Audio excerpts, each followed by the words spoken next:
Most Amazon sellers think that AI is just for optimizing listings or improving your ads, but that's barely scratching the surface. In this episode, Matt Costin reveals how Amazon sellers are using AI for what really matters: building better brands, making smarter decisions, and providing creative breakthroughs outside the Amazon norm. If you think you're maximizing AI inside your business, you're wrong. You're leaving a massive amount of value on the table.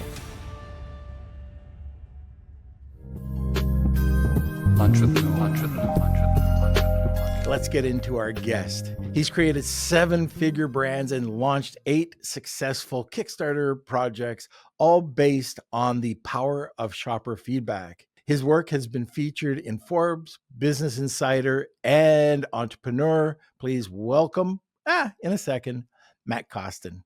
All right, let's go to a sponsor first. Are you spending more on Amazon ads and getting less return? There's a smarter way to grow and without increasing your budget. Levanta's Affiliate Shift Calculator shows what you could do if you really allocate just a portion of your ad spend into affiliate marketing. If you're an Amazon seller doing over $5 million a year, this is for you. And guess what? It's free. All you have to do is click on the link in the description to go to your custom forecast today. So let's get to it. If you have any comments or questions, throw it in the comment section so you can sit back, relax, grab a cup of coffee, enjoy this show. Let's bring on Matt. Hey, how's it going? Haven't seen you in a little while. Well, actually, I saw you in Vegas. Yeah. We had a good time there. But what are you up to? Like, we got a topic today. I had no idea that we were going to be talking about AI. So what's new with you, sir? Yeah, fair enough. So obviously working hard on ProductPinion as well. I think what we're doing in that department is trying to figure out basically a good way to put our content together. So putting together SOPs, and because a lot of people want to do testing, but they also want to kind of be able to just follow, hey, step 1, step 2, step 3. So the most recent thing we've done is put together like a 5-step main image SOP for your main image on Amazon.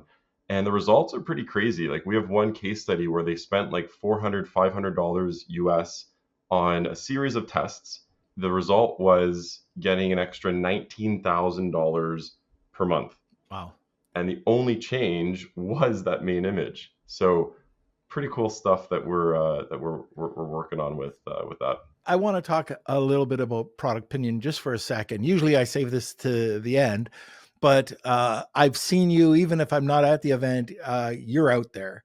You guys are pushing it, and it's paying off, because there's so many times I'd always hear about different platforms that would do a little bit of the same thing. You're different in a lot of ways, and all of a sudden your name is coming up in all sorts of either webinars or podcasts, in posts. So whatever you're doing is paying off. And that just goes to show you, sometimes you got to spend money to, to make money, to get those impressions. And I want to shoot that back. There are so many, we've got a bunch of people on right now, but there are so many people that do not spend any money on services like yours. And like you just said, the guy spent $400, $500, under $500 US, and the ROI is insane. Yeah. And this is where, with anything, there's some things you got to focus on and spend good money. There's a lot of things people focus on and spend bad money. But I just wanted to give that shout out. And if you haven't used ProductPinion, or if you're afraid to use it, like, oh, I'm not going to buy insurance on product coming in from wherever.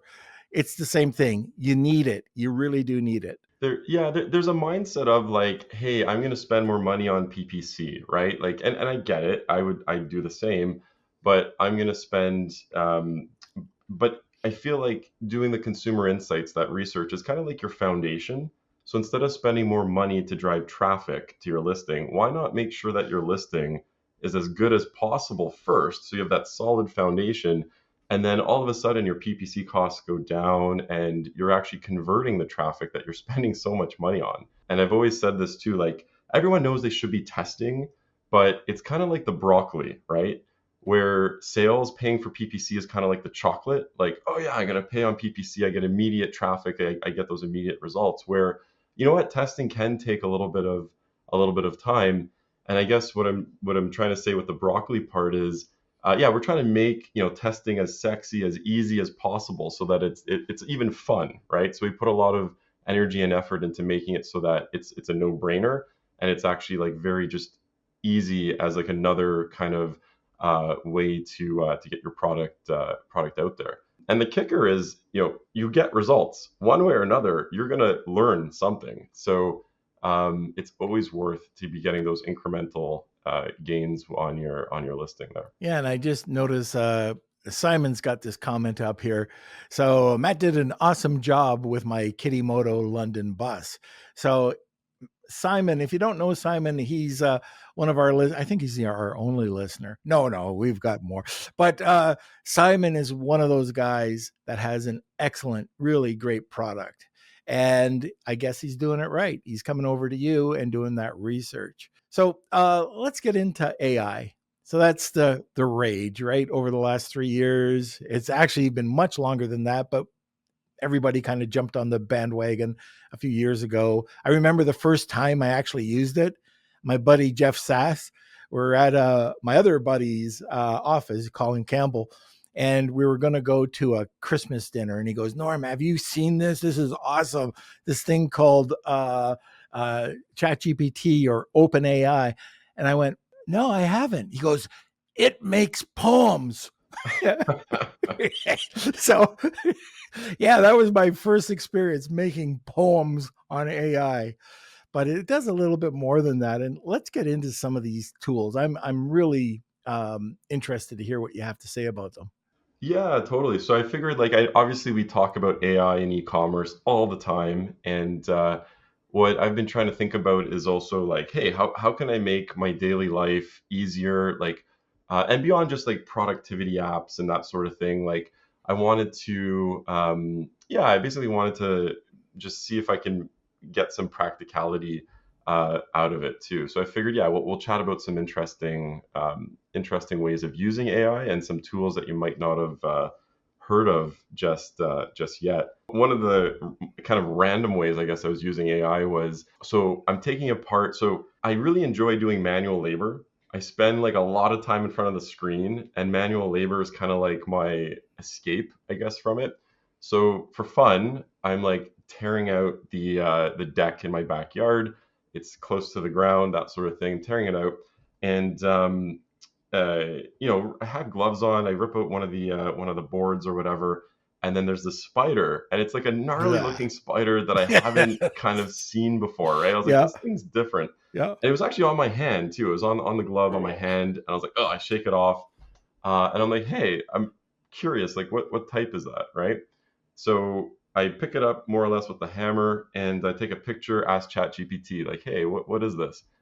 And you know what? It's like, hey, it's a black widow. No. Yeah.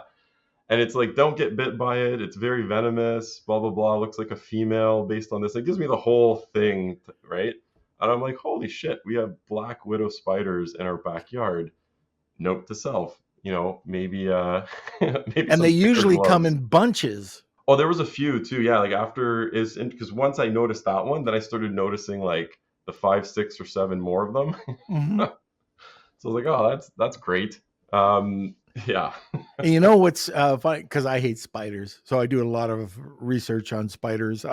But there's a brown widow Okay. that is taking over and eating up and killing all these black widows, and they're more venomous. Oh, nice. Maybe, yeah, maybe it's maybe one was. I didn't even realize we had them in Canada. I Oh thought it was yeah, more yeah. of a like a thing. I don't know. I didn't even realize it. So I'm like, hey, it just my knowledge plus one. Fun. Now this leads me to something else, because you could have a picture on Amazon and it's not what the algorithm picks up. It's not what it sees. So it's a really good idea probably to take a picture and figure out, or go and just put it into ChatGPT and see, what do you see? Yeah, we actually, yeah, it's a good segue. We have a tool, it's free. You don't have to opt in or anything for it. It's imagecheck.com, CHEK. And you can upload your images on it, and it'll actually use Amazon's own recognition one to one to tell you what the AI sees. And what's interesting with that is you get some instances where, I think one example was someone had a spatula, but it was kind of turned too much on an angle. So the AI thought it was a toothbrush or like the back of a Oh, toothbrush. And a super easy fix is like, oh, okay, so I'm going to turn my spatula to make it so you can actually see the outline. And then the AI is reading it as a spatula. So, I mean, not something earth shattering that you have to do, but, as Rufus is picking up on images, it's reading it. It makes sense to make sure that you're putting your best foot forward for those results. So yeah, that's a good segue to yeah. that. And it might, tell you something else that it sees in the picture, or it could give you some other keywords that you're not associating with the picture. But mine as well. It is a AI world right now. And the other aspect, which I think is actually going to be even more important, is the AI can also read your lifestyle images and the demographics of the people that appear.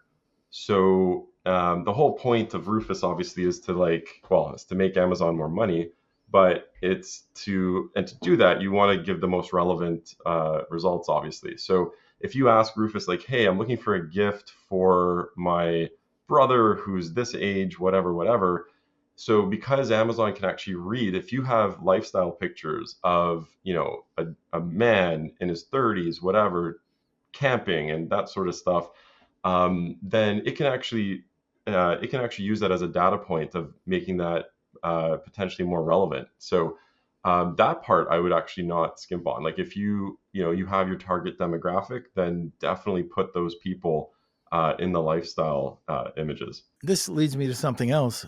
When people are using lifestyle images, sometimes, a lot of times, they're outside of their demographic. So they might be targeting, or you might be seeing some younger people that are walking with their kids, but they're really targeting older age me with some type of supplement, right? And this is another thing.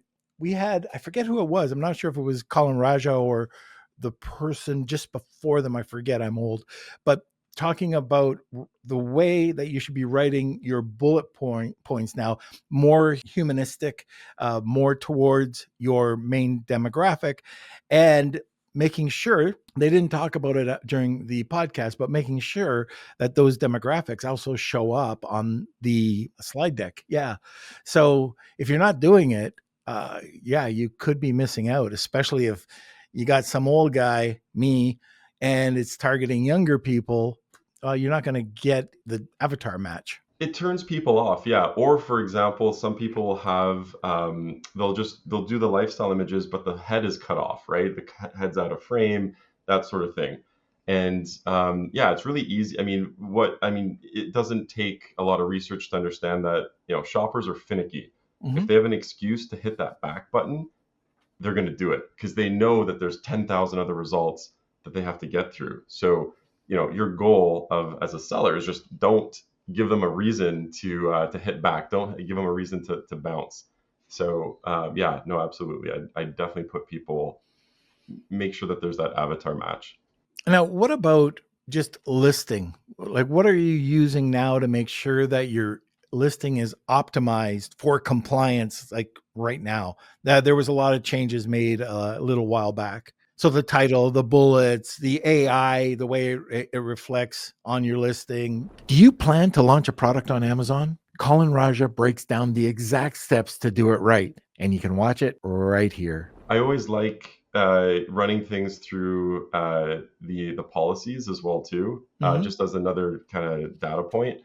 But yeah, right now I'm using there's a few agencies that I'll work with, and then they're on top of the rules regulations to make sure that we're not gonna cross any lines.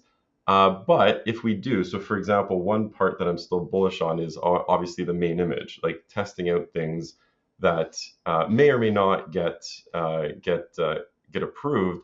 And actually, got a cool tip from someone at Seller Sessions. What they were saying was what they'll do is try to, so obviously the main image is how it's like the 80%, right? Like you got to get the click to get the Yeah. sale, that sort of thing.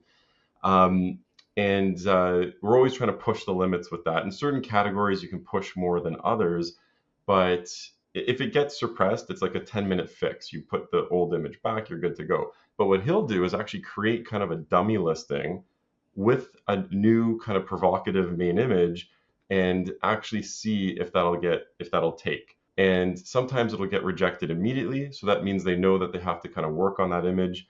But if it takes, then it's a good data point that maybe it'll take for their main listing that's actually doing the sales as well too. And then the chances of suppression are less. So So I if was you're like, doing a dummy listing, though, you're going to have to create something with a new UPC. So he goes right, he a complete listing. so not so complete as enough to get it so that it can be listed, but but basically what he's doing is trying to see if that main image, if you can actually make that image, right? So he does, so eventually he deletes the listing, I'm assuming, like it's not anything. So probably for the UPC, he's probably using like a reseller one or whatever it might be.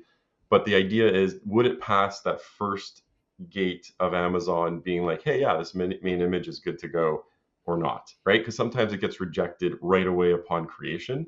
And it's just one extra check that you can do before you actually put that more provocative main image on your main listing.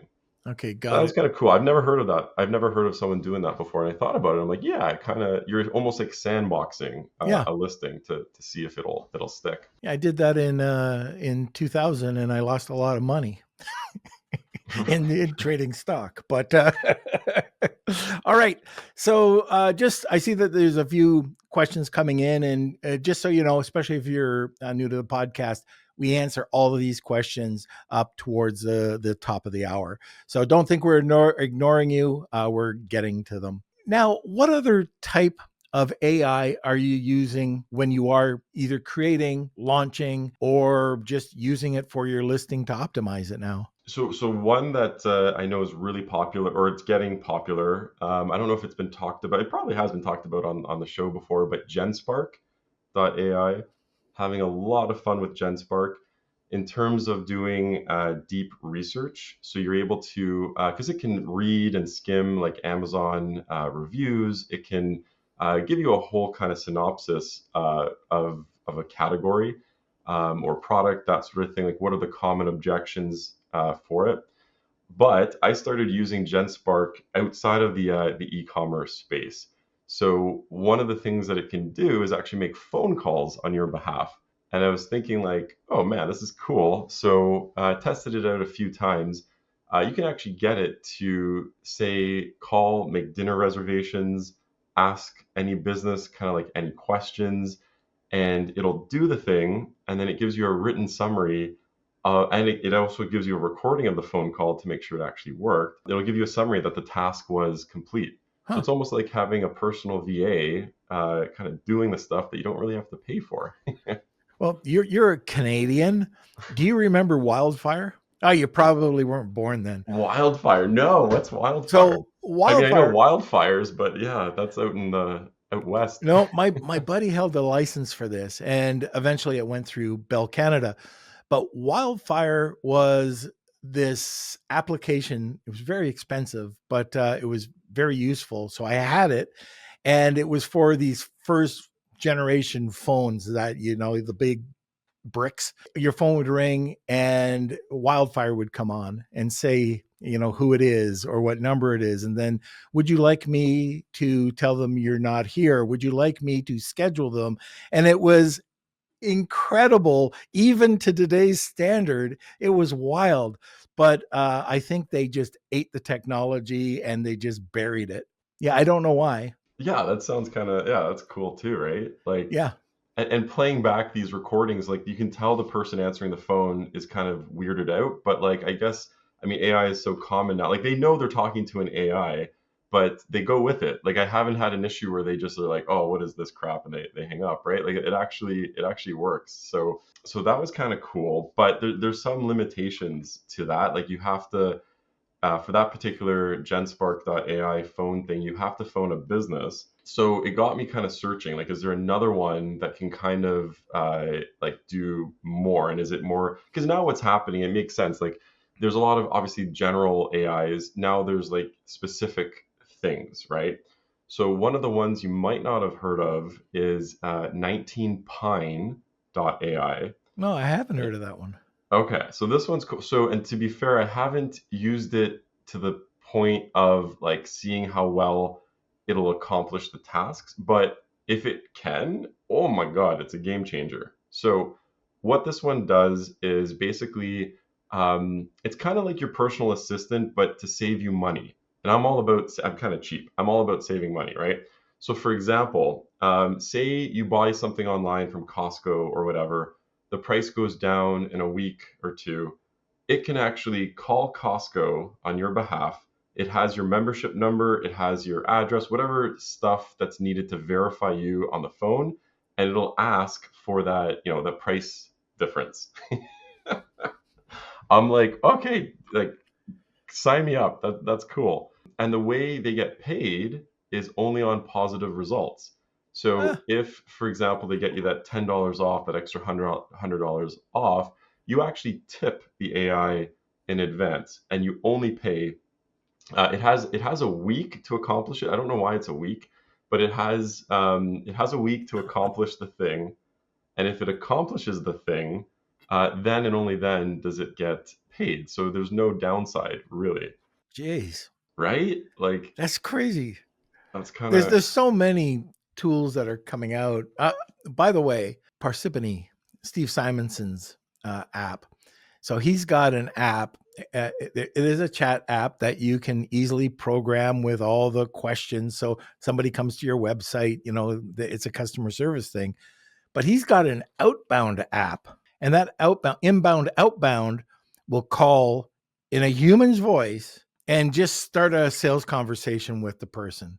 Like I've been on the phone, he's been demonstrating this, and I'm going, oh my God, it really sounds like a human. If you haven't checked it out, you might want to contact Steve, but it's one of his apps in Parsimony. Want more unfiltered tips from top e-commerce experts? Well, hit subscribe and you'll never miss a Lunch with Norm episode. that's cool. Yeah, I want to. And I can speak to. There's something else we're doing at Product Pinion. It might be applicable to some brands as well, but it is around cold email outreach. But it's super smart. It's super intelligent. Huh. Yeah, I'm trying to think how you What are can. you doing with cold email outreach? We're always looking for that.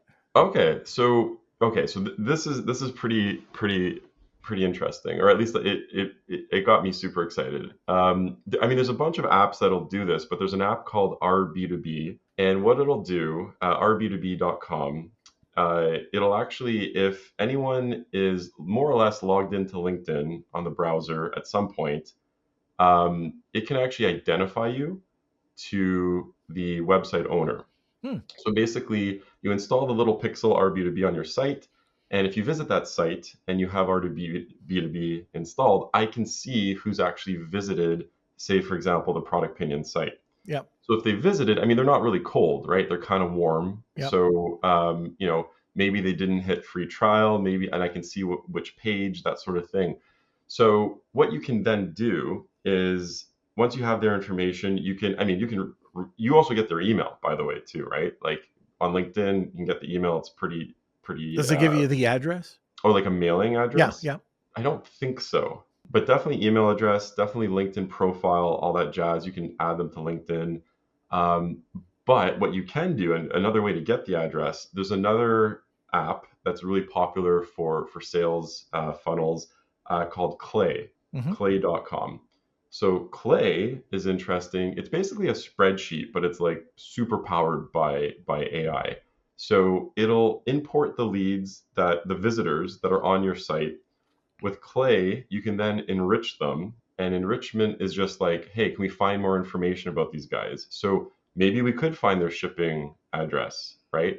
Which actually is also a very cool way to get attention to people, like ship them a physical Right. thing in the mail, Exactly. because Yeah. nobody does that anymore. Like I Right. love that stuff, pattern interrupt, right? But you can enrich them, but not only can you enrich them, once you have the enrichment, you can get the AI, and it's built in. You can use any of the tools, Claude, OpenAI, whatever.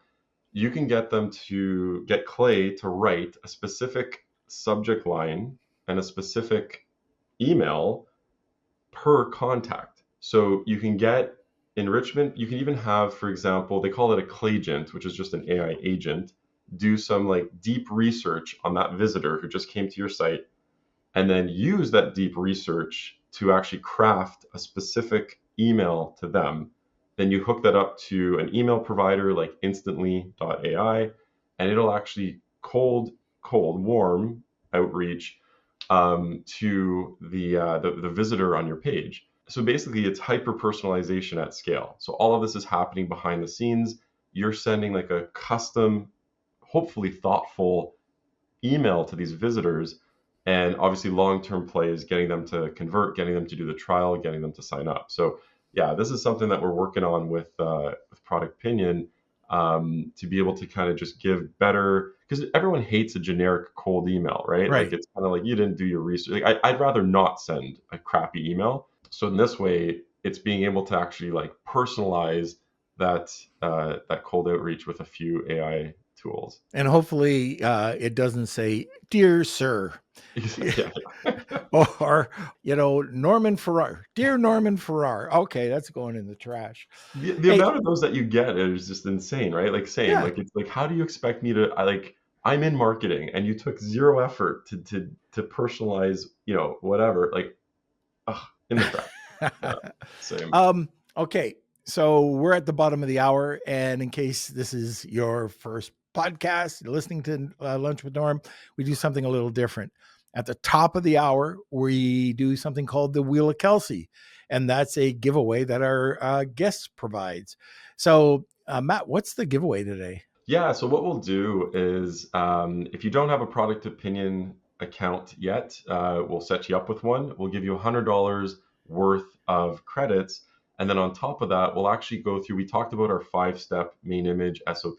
We'll actually give you a personalized blueprint on how to implement that to get a main image that's going to get you more clicks and conversions. Oh, very good. Okay, so if you're interested in this, I hope you are.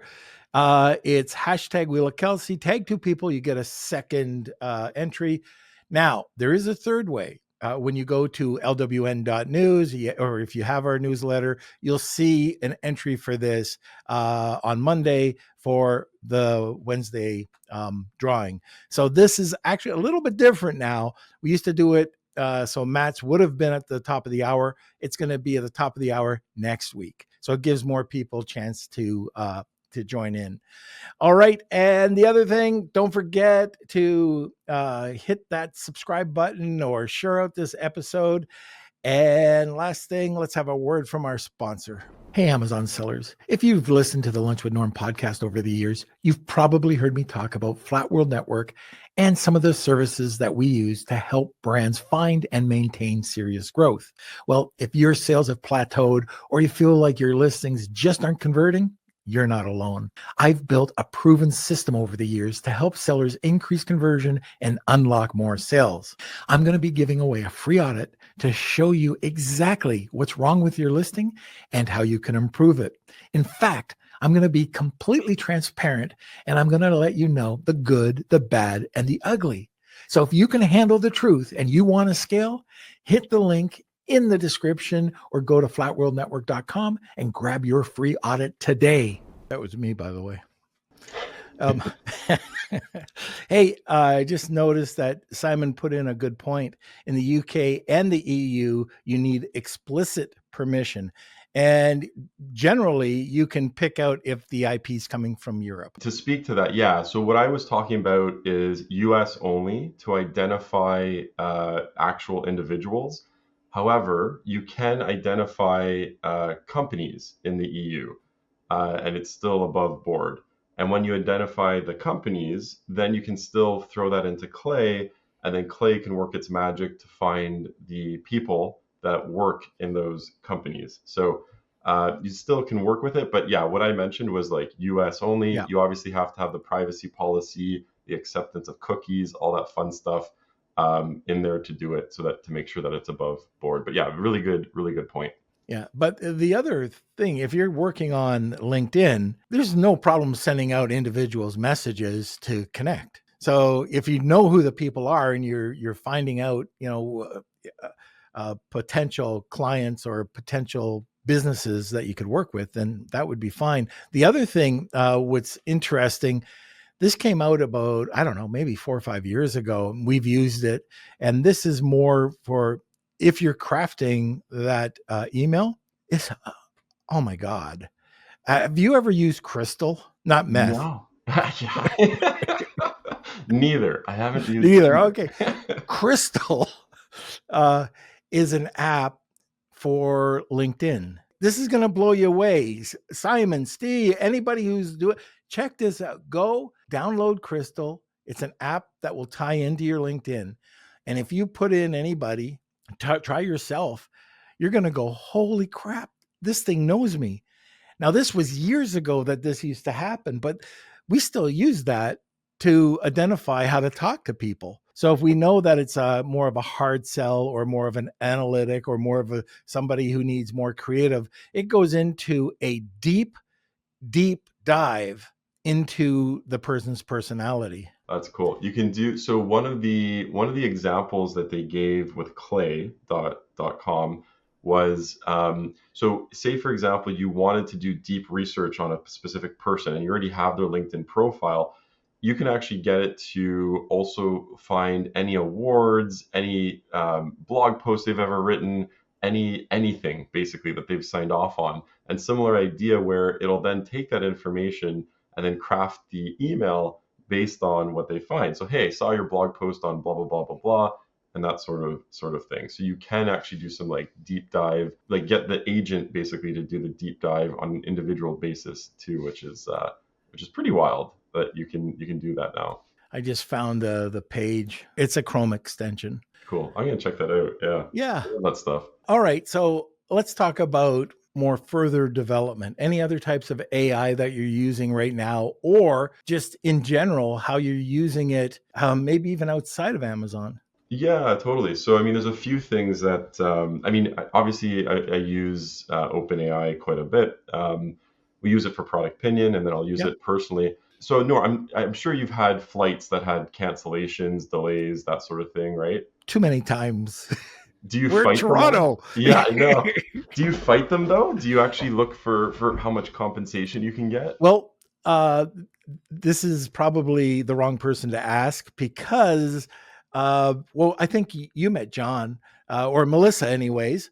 So Melissa Vong, her boyfriend, has a company that will fight for you as long as you don't cash in any coupons. So, like for example, we had a problem in North Carolina coming back, and they said, "Okay, you're going to have a $700 coupon." Well, we waited a year and a half to settle for $300 because the government. Or they fought it. He goes and he fights for you, and I think it's going to be along the same lines. Yeah, Why don't you explain? Because it's yeah. I was gonna give John a shout out too. Yeah, so it's airfairness.com is John's site, and oh my God, I didn't realize just how big of an issue. I mean, okay, more or less, my story was I tried to fight it on my own. I Mhm. thought it'd be easy. I thought it Nope. would be like, hey, Air Transat, you you canceled the flight, you rebooked it in 24 hours.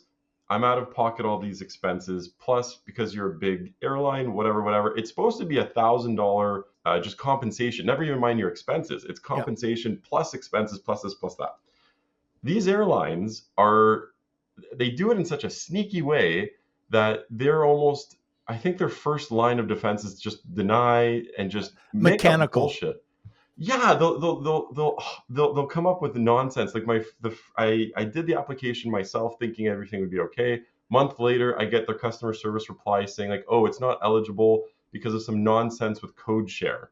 Some people would just give up. Some people would just be like, "Ah, okay, whatever, I tried." But it turns out anyway, it was BS. Like, and they knew that it was BS when they were telling me. So I went through this painful process. AI did make it like slightly easier, but it was like every email that I would send, they had a way around of denying it. And it took a lot of energy and effort to get it. And at that point, I'm like, I get it. I get what John is trying to do. I get how he's trying to fight back, because they have, and I almost guarantee if I had John do it, and I messaged him, I'm like, dude, like, I get it now. Like, I should have, I should have just had you take care of this. It's wild. It's wild that these airlines will go out of their way. And what John's company does, he knows all the in and outs. I'm assuming some of these airlines actually know John's company now too, so they don't mess around. Right. Because there is also like another layer. Like if the airline's giving a hard time, you can escalate it to another kind of agency or whatever it is.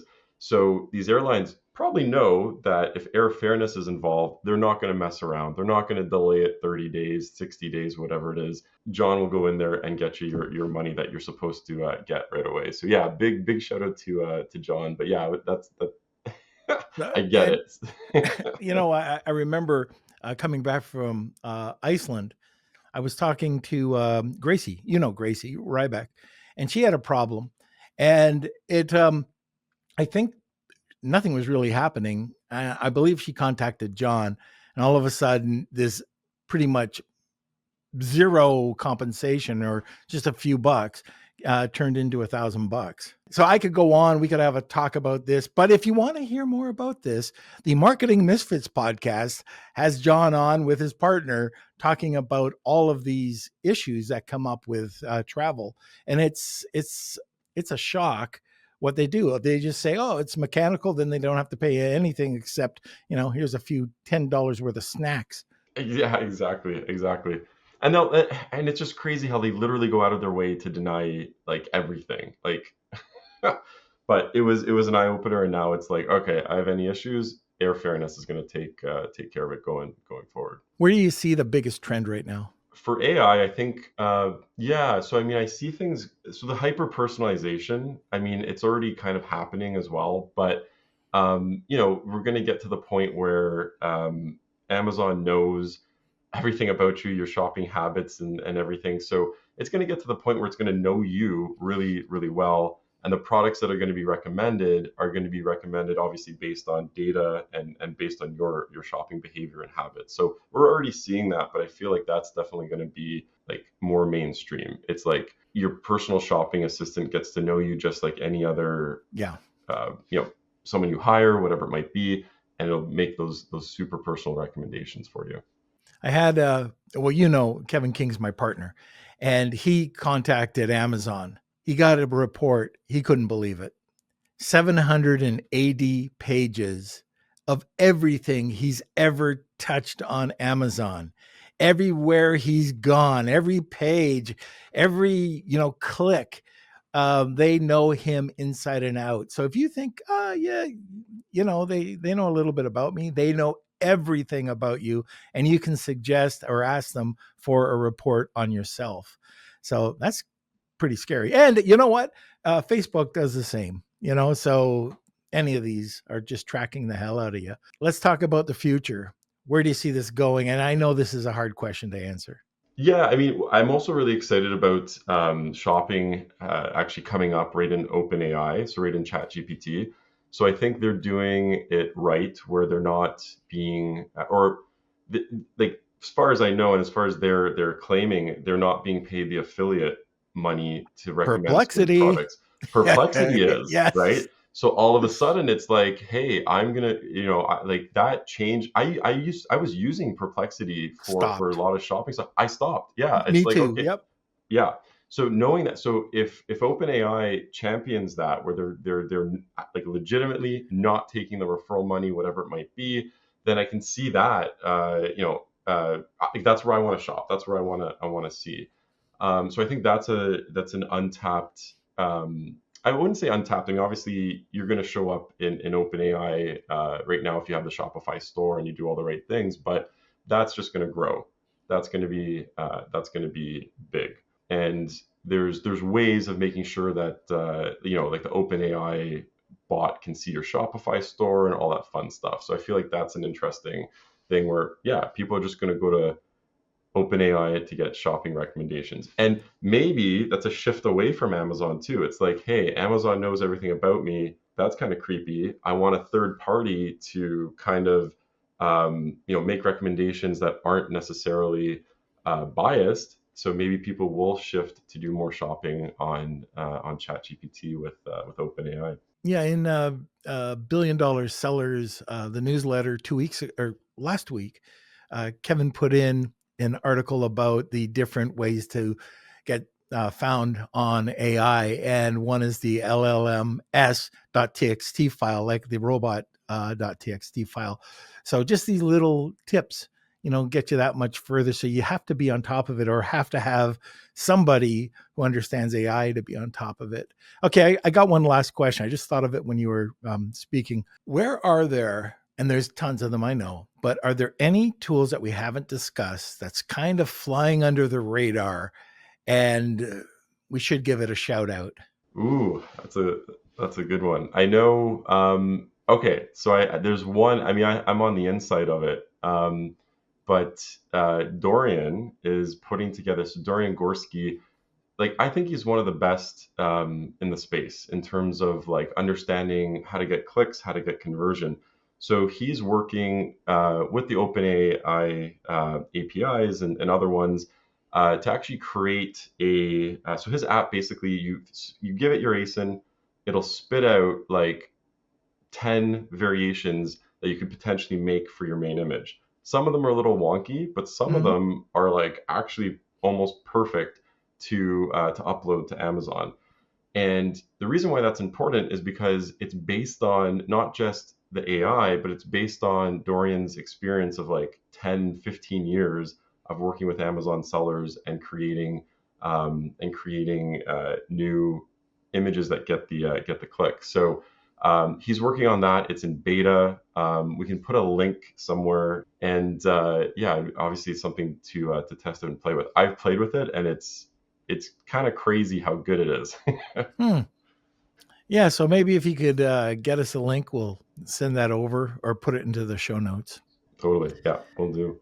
Okay, so if you haven't entered yet, it's hashtag Wheel of Kelsey, tag two people, you get a second entry, and you'll be entered into our Wheel of Kelsey. This is going to be drawn next week, and that's going to be for a $100 credit on ProductPinion, as well as their SEO, their blueprint on optimizing images. That's correct, right? Yeah. Well, and it'll be personalized too. So we'll actually And take personalized. your Okay. main image and we'll put it through our blueprint that's been doing some crazy stuff as of late. Perfect. Okay, so Kels, let's go to a sponsor and we'll be right back. We do have a few questions if we can. Oh yeah. Okay. So first one's from Rashid. As artificial intelligence continues to evolve, what are some of the most promising ways it can be applied across industries beyond e-commerce? And a follow-up, how can organizations prepare to embrace these changes? So for example, when I was talking about the flow of like, cold email outreach or warm email outreach, identifying visitors, that sort of thing, that same process can be used for any sales process. So even if you're in e-commerce, you're still in the sales business of, say, maybe, we have you have the retail webinar coming up, but say, for example, you want to contact buyers and that sort of thing. You could have a flow specific to buyers. So, I mean, it's kind of like every part of the organization is touched by AI. At ProductPinion, we're working on patents. So we actually have 2 patents in the works. We've used AI obviously to help do the deep research of what's prior, what's there, and then also help obviously in writing it alongside the lawyer too. So I mean, every aspect is kind of touched with it. There's also a very interesting podcast episode. It's Diary of a CEO, right? And he had on there Jeffrey, what's his name? Jeffrey Hinton. You guys should watch it as well too. So the whole podcast is about, he's called the Godfather of AI. And this whole podcast is about how like we're in trouble. Like AI is going to be like the extinction of humanity. So as much as it like helps and everything, there's also this school of thought of like, what happens when we make the AI too smart? It renders humans useless, and then it's We game become over. its slave. Yeah. It's Terminator, right? So, really interesting watch. I'd recommend checking that. Watch checking that out Humans. too. Yeah. I don't know if you ever watched that show. It came out years ago, and you'll be surprised, how close this is. And I mean, just watch it. It's called Humans. I believe it's on Amazon. Okay, and our last question is from Simon. He asks, so we have our persona and hooks, etc.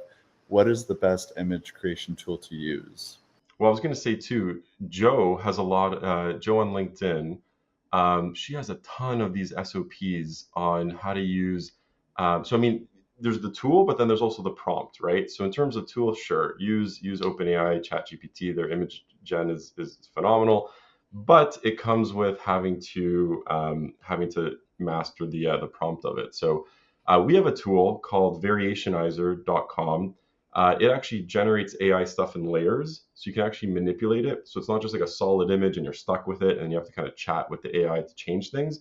This will actually take your main image, you can generate like eye candy around it, and because it's a layer, you can move it around, and that's fully free. So you can check that out, variationizer.com. Otherwise, if you wanted to use OpenAI, yeah, I would. We'll put a link to Joe's stuff. She actually won in Iceland the hack contest with at BDSS with how she does the prompting, and her prompts have went viral, like 15,000 comments on LinkedIn and that sort of thing. So that would be she had one for 23 million. Was it? Yeah. Yeah. Oh, right on. Yeah. So, and if you haven't subscribed to her newsletter, she's got a good newsletter. It's AI for e-commerce.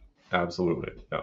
All right. Let's go over to the sponsor, and then we'll head right over to the Wheel of Kelsey. Start, scale, exit, repeat. I'm Colin C. Campbell, and I've started over a dozen multi-million-dollar companies in the last 30 years.